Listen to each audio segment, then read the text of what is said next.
1954 जुलाई की गर्म दोपहर।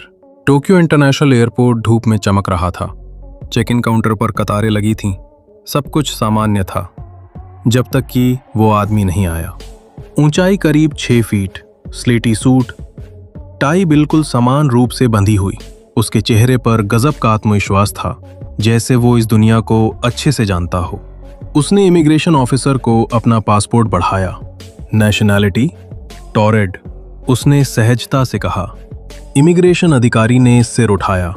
टॉरेड? कहाँ है ये? यूरोप में है। मैं कई बार जापान आ चुका हूँ। उसकी आवाज में शिकायत नहीं, सिर्फ आश्चर्य था।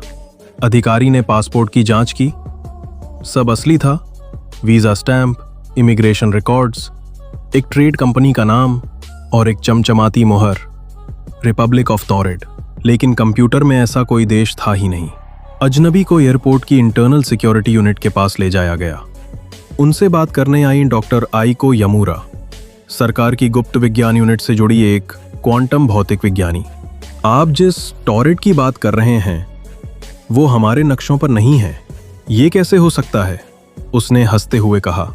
ये तो 1000 साल पुराना देश है। शायद आपका नक्शा पुराना है। जब उसे नक्शा दिखाया गया, उसने अंडोरा के स्थान पर उंगली रख दी और कहा, यही तो टॉरेड है। उसकी आंखों में कोई झूठ नहीं था। वो पूरी तरह आश्वस्त था कि वो सही है। उसका पासपोर्ट असली था, पर किसी इंटरनेशनल रिकॉर्ड में टॉरेड का कोई जिक्र नहीं। बैंक की चेकबुक असली थी, पर बैंक नहीं मिला।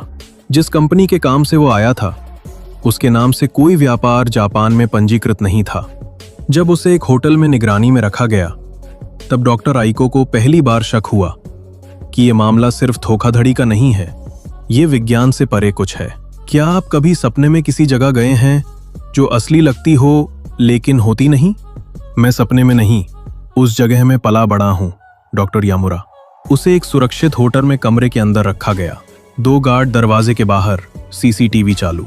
रात 3:12 पर कैमरे की फुटेज में दिखता है, अजनबी गहरी नींद से उठता है। वो कमरे के बीच में खड़ा हो जाता है।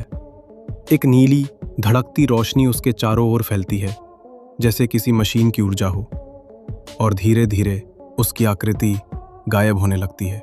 कोई दरवाज़ा नहीं खुला, कोई गार्ड कुछ नहीं देख पाया। अगली सुबह कमरा खाली था। केवल एक चीज़ रह गई थी, उसकी घड़ी जो लगातार 2 बजे समय दिखा रही थी। डॉक्टर आइको उसकी केस फाइल बंद कर रही थी, तभी उसे एक USB मिली जो आदमी के ब्रीफकेस में छिपी थी। वो उसे लैपटॉप में डालती हैं और उसमें कुछ तस्वीरें होती हैं। यूरोप का नक्शा, जहां फ्रांस और स्पेन के बीच में टॉरेड लिखा है। एक तस्वीर, वही आदमी, एक महिला और बच्चा एक अलग तरह की बिल्डिंग के सामने, कुछ अजीब सी लिपि में लिखे बोर्ड के साथ। या तो वो पागल था, या फिर हम एक ब्रह्मांडीय गलती का हिस्सा बन गए हैं। आज भी टोक्यो एयरपोर्ट की सिक्योरिटी यूनिट की फाइलों में उस आदमी की तस्वीर है। नाम अज्ञात, देश टॉरेड, स्थिति लापता। और डॉक्टर आइको अब एक नया प्रोजेक्ट चला रही हैं, प्रोजेक्ट डोरवे, जो ऑल्टरनेट रियलिटीज़ को समझने की कोशिश कर रहा है। अगर वो टॉरेड से आया था तो शायद और लोग भी होंगे, या फिर हम ही किसी और ब्रह्मांड से भटके हुए यात्री हैं।